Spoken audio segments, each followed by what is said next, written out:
Was MP Pincher right to resign after groping allegations? Welcome to Mark and Pete. We have for you a thought for this week. If you are a political leader or business tycoon, and you have an ego like an inflated balloon, as well as behave abominably as a big buffoon, perhaps you've been drinking in the Last Chance Saloon. Clergyman Pete, I ask you, should Chris Pincher, the Conservative MP, actually resign after the alleged groping incident that took place very recently? Well, businessman Mark, it's interesting, isn't it, when we get these allegations against people, that there seems to be a rather puritanical response from many in the media. And my position as a clergyman, promoting people not getting too drunk, as it appears that he did on this occasion, and not groping people, certainly when it's against their will at the time,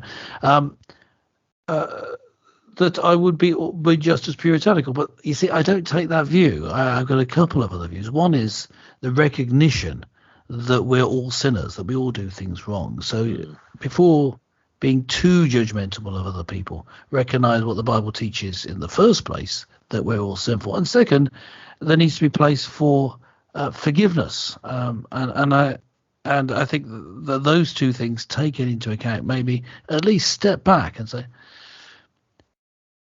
not that he was wrong to offer his resignation, but was it wrong to accept it, is what I would say. I'm not clear in my mind what exactly he did. And from what I've seen, he doesn't seem to have done something that heinous. Well, has he? Because the thing here is that although we don't know the detail, here's one thing that we do know.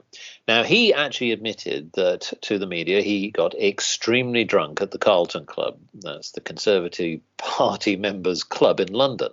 And what he then went on to say, that he told the Prime Minister, Boris Johnson, that he drank too much during that evening, embarrassed himself in front of others, and was truly sorry for the upset that was caused. This, according to him, as the stresses of the last few days, according to him, when the media interview took place, coming top of those over the last several months, have made him accept that he will benefit from professional medical support. Well, okay, but there's a few things just to sort of pick away at that, Mr. Pincher. First of all, you're a leader.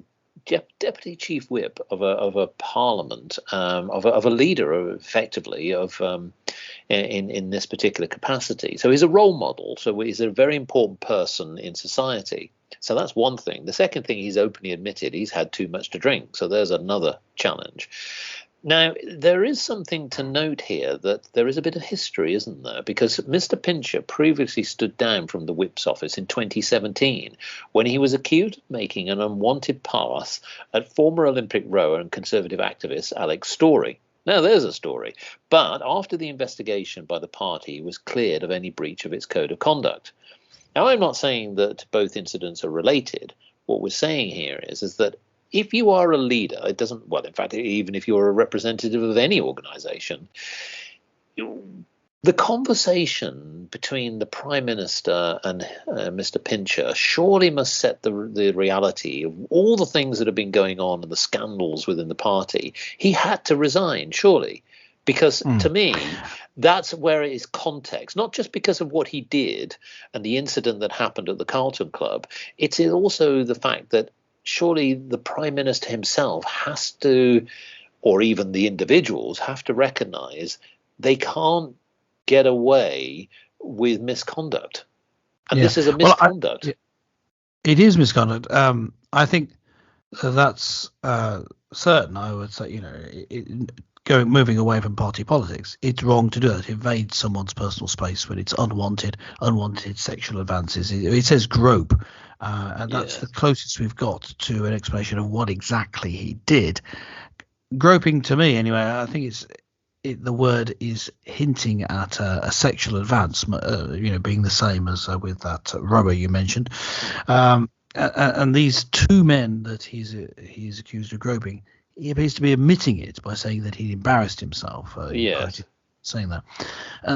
So yes, this is bad behaviour. But against that, I would say, look, he's meant to be, yes, deputy chief whip, so he has to get in with the people, has to know the MPs, and there's a heavy drinking culture, and being one of them, being part of that sort of culture, where he's in with them, he's able to talk and influence them. I can see that, occasionally he drinks too much. Now, it could be that there's too much of the drinking too much, and that's what he meant by the medical intervention. It's Possibly. not clear to me from what he said whether the medical intervention is for some sort of sex addiction or whether it's because of the drinking problem. But either way, I would say he's been put into the position by the culture of the Conservative Party. Yes, but here's a thought. So whether he's reinstated, whatever happens in the future, the thing here is about the credibility, isn't it? Now, I know that people need to be often put under the spotlight of give a second chance. And you do have to make second chances. You'd have to be given an opportunity to bring credibility back to your own personal reputation and the rest of the people that you represent. Because you said we're all sinners, we make mistakes. It definitely happens. This is something slightly different from an offhand comment. This is an act, and again, we don't know the details. But clearly, as you've already highlighted, and we've put in the focus on his own admission that he did wrong. How does he now build his credibility back? So let's look at the positives in terms of what he now needs to do going forward. Well, I think that offering his resignation, as I said, was the right thing. As to whether it should have been accepted or not, well, that's another matter. Now, in terms of him being rehabilitated, I think this is one that will work. As we can see, he resigned before and he got back. Yeah. He made it clear in his resignation note, which is what you were quoting from earlier, that he's very much supportive of the government, that it's been the honour of his life to serve with them. Yeah. And then he resigns in order to support the government, to take away the embarrassment. That's what he's saying. Yeah. And so therefore he's remained loyal. And I think in doing that, he'll be back. I think it was a wise career move for him to step away now, give it a few years, and he'll be back. Yeah. Well, I mean, I suppose in the wider context of maybe this, in a different position. Oh, yeah. Yeah, indeed. But presumably not a position which involves groping other members. No, let's hope not. No, we would strongly advise that, sir. But look, I mean, one thing, again, this is something that, was very much around Chris Pincher himself. But just to sort of conclude, this is yet another incident, isn't it, that's happened to blight Boris Johnson's regime. I mean, is this really also a reflection of what's going on in the Tory party? Is it a reflection of society? This isn't just restricted to politicians, is it? We see this happen in society elsewhere. And I just wanted to get a sense of what your thoughts are on where people now need to sort of reevaluate. And that's I would really sort of value that. This is you can give your sort of the business perspective from a clergyman's perspective. This is what I say. I see people not getting a little bit out of control, almost like stir crazy. It seems to be over the past few years we've had people forced to lock down. We've had fear pumped at them from the government propaganda machine. We've had people losing their jobs as furlough come to an end. We've had stress after stress after stress, which is referred to by Mr. Pincher himself. And I think at this point is where we need to do something very critical, which is look after yourself. You see, he didn't do that. The thing that he should have done to look after himself is have a drink, have one drink and go home, and have a nice early night and go to sleep. Look after yourself, have plenty of exercise, drink more water during the day. Take these simple steps to keep yourself healthy and well. And it seems to me that he wasn't doing that. And certainly on the night in question, having drunk too much, he put himself in a difficult situation. Now, if he knows that he can't handle the drink, of course, he shouldn't have been in the bar. Well, I agree with this. Now, here's my take on this. So, look, we see this in business all the time, and there's been many, many examples where business leaders who are under tremendous pressure. Let's put this into context. Whether you're in a quoted company, a private company, the pressures are enormous. What I often worry about, and I put it back into the observations of politics again. Now, interestingly, the opposition, Angela Rayner, said that Boris Johnson has serious questions to answer about why Mr. Pincher was given the role of the party whip and how he could remain a Conservative MP. What the point here is that she sort of went on to say the Conservative Party is so mired in sleaze and scandal that it's totally unable to tackle the challenges facing the British people. Yeah, if you look at it like that as a political comment, it is. But I take another point, which is really sort of a leaf from what you're saying and from your book, which is, look, individuals will make mistakes.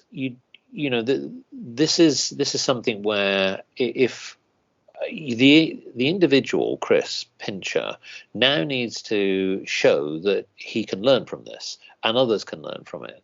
I don't think making it a political point is really helpful. This is in the context of this. This is something that happened at a private club, and I think that there are many incidents that happen in business. It wasn't as though this is something that I think has been escalated and elevated higher, and I think that the opposition has brought it out and used it as a political weapon, which I don't like personally. I think that he clearly has an issue. He clearly needs to seek attention, and you said he needs rehabilitation, whether it be on drink or something else. But what I do think is that Boris Johnson has to be much more decisive. And I don't think that he was decisive enough. I'm not saying that he didn't appreciate the situation, but I think he could have perhaps been a little bit more clear as to what his view was, because he would have had the details. Now, he doesn't have to give the details out into public, but as a leader, I would want to